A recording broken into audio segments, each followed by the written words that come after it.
All right, fam, welcome back to another episode of Speed Addicts Garage. If you have missed some of the previous videos where we was working on Kyle's car, we did the hot side, meaning that we did a custom turbo fabricated kit for his LS Power 240 he will be drifting. We went ahead and integrated the wastegate in a perfect location that will minimize boost creep. Last video, we went ahead and we knocked out the up pipe, meaning that the pipe coming out of the turbo on the exhaust side. Basically, we ran an up pipe, or aka a hood dump, coming out of his Max Speed and Ride GT45 turbo. We also did a little bit of steering rack relocation kit. On this episode, we're gonna wrap everything up with intercooler mounting and intercooler piping. Let's get into the video. Fly out! To start things off, we went ahead and mounted the intercooler off camera. This particular intercooler is Emusa or EMUSA. I don't know how you say it, but it's an eBay brand for the 240s. A good intercooler to start with is based on dimensions is 3 inches thick, which I believe this one actually is a 4-inch thick. But as far as the length and the height, 31 inches in length, 12 inches, aka 1 foot in height. As you can tell, we are mounting it behind his bash bar because since he drifts, he don't want to tear that up. My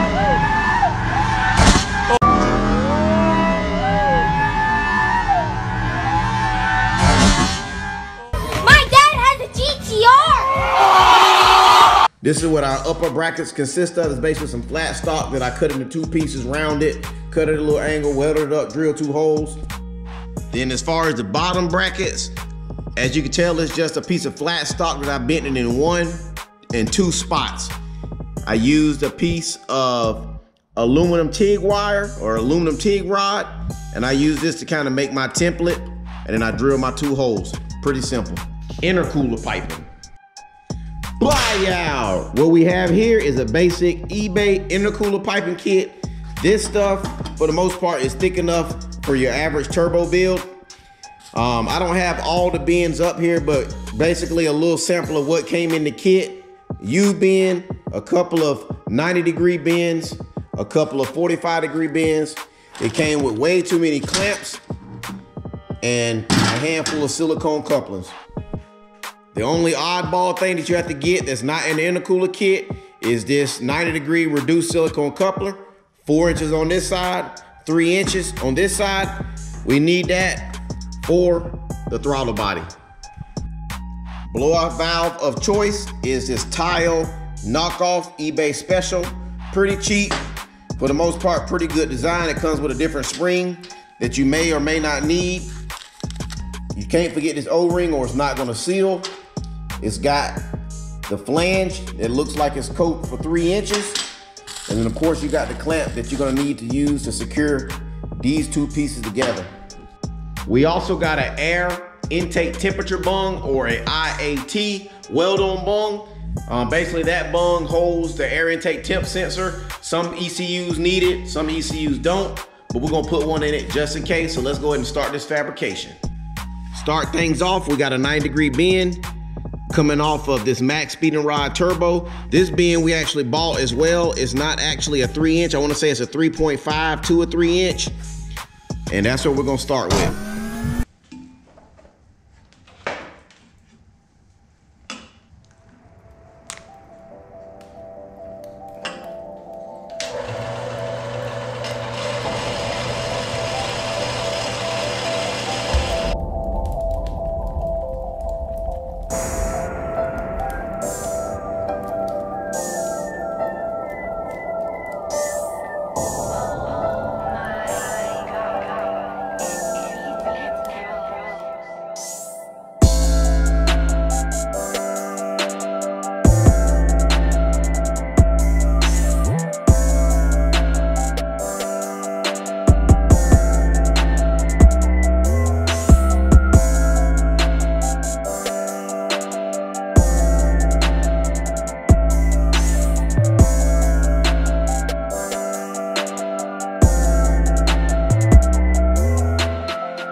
fam, this is what we looking like on the cold side, the side going from the intercooler to the throttle body.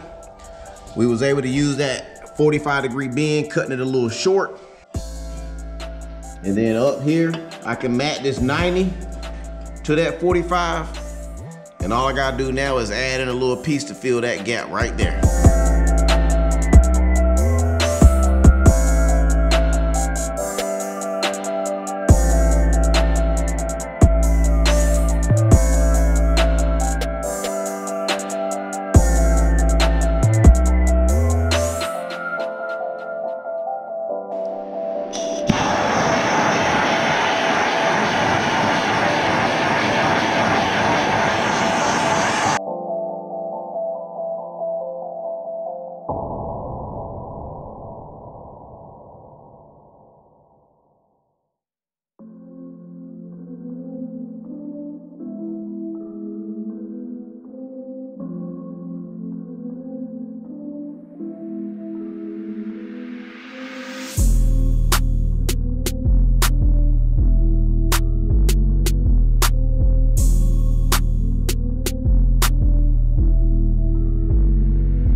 I got some kind of contamination, so I'm basically have to start all over. That side tacked up fine. That side had some kind of reaction to something. So I gotta figure it out. Off camera, we went ahead and welded the air intake temp bung on. We also welded the blow-off valve flange on. And the way I do my blow-off valve flanges, I weld it into place first, then I run the hole saw through it.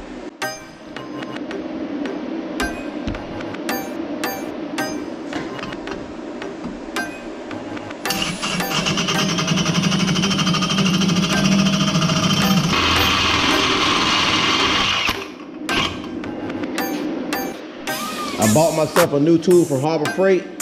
This is the 1/4 inch die grinder. Instead of using the air compressor, I'm about to convert this mode to electric.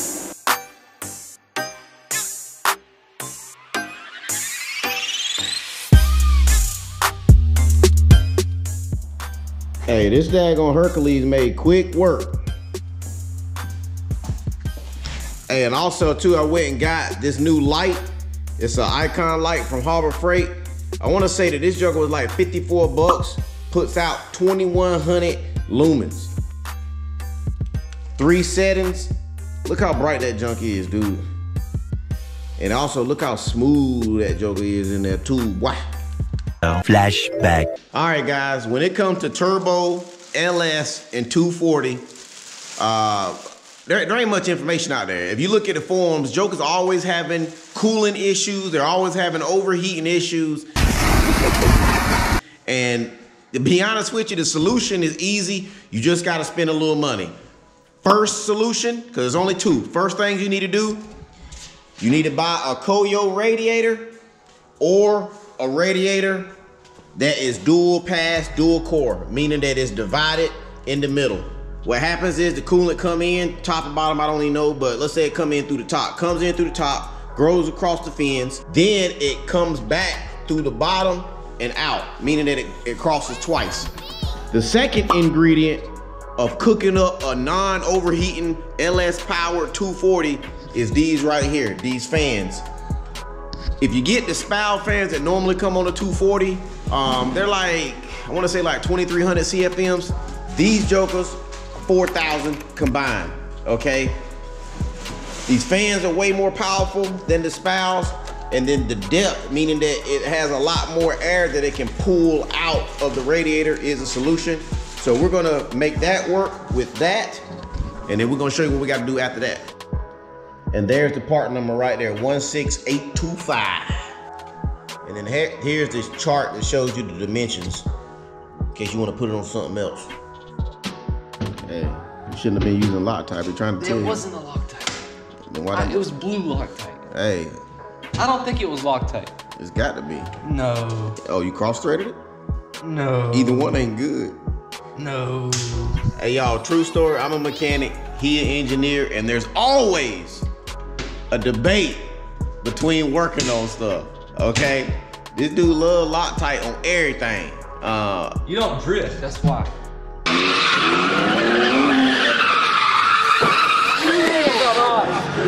But y'all check out the fitment though. The fitment's pretty good. So you do have to cut out this section to make it fit, and then cut this section out. And then you also got the clearance down on the bottom for this drain plug. That's the marking, roughly cut out.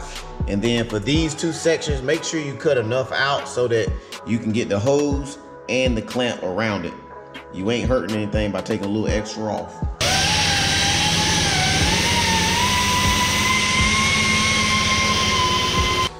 One update, we removed the oil pan because we need to weld a -10 drain plug onto the oil pan.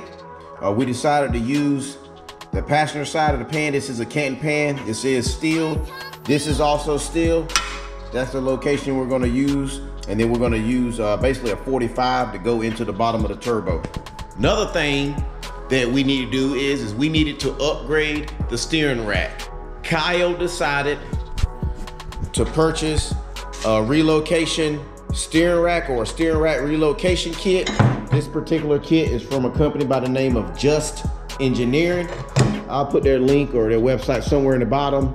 Make a long story short, this needs to go a little bit far forward than factory.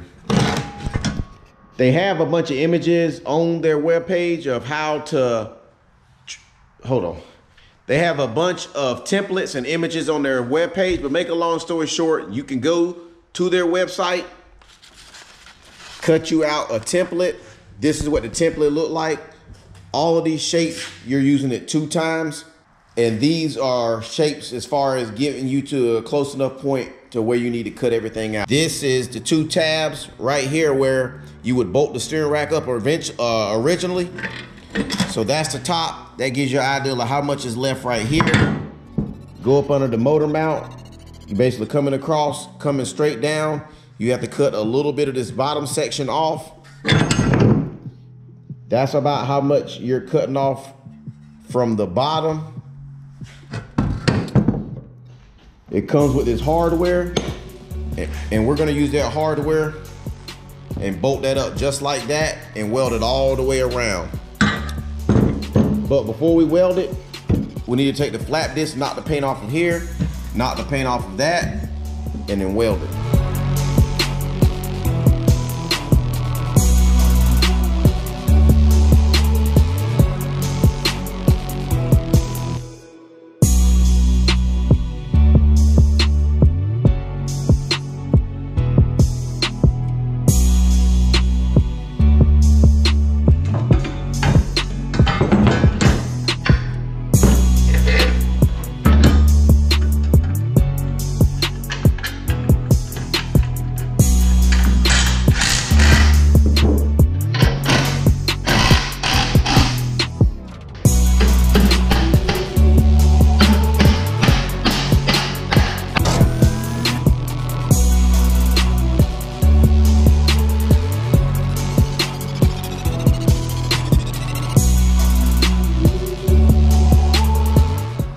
We got the Just Engineering relocation steering rack installed.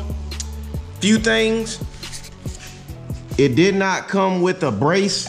I forget who makes the other kit, but there's another kit where when you cut all of this stuff out, you have to bolt the 2 sides together so that nothing moves. Well, this kit does not come with that. And because of that, we ended up having to oval out, basically open up the 4 bolt holes that secure the steering rack subframe to the frame using one of these. And then also, side note, we don't know if it's gonna be a problem or not, but check out the boot to steering rack subframe positioning. We think that it's gonna touch, so that's something that they may need to take in consideration. And this is what we had to do to the lower radiator support. Remember, because of these thicker Derale fans, we needed to cut that back enough that we could fit the fans in. And because we were limited on space, we ended up using a piece of, I wanna say it was a 2" by 2" angle iron or angle stock. And then of course I kinda used some cardboard template to cut out that little square piece and to cut out that little triangle piece. There are the holes where the radiator goes into now. That was the original location. We moved it back about that much. This is what we look like with the radiator in. Here's our water pump to fan shroud clearance. There's our screamer pipe to hose clearance. And once we put the hose on, it's not gonna be touching the wastegate no more. So I think that's gonna do it for this portion of Kyle's build. So stay tuned if you like fabrication. In the meantime, comment, subscribe below, hit your boy up if you want any of this kind of stuff and you're in the Raleigh, Durham, Johnson County area, hit me up. See you on the next video.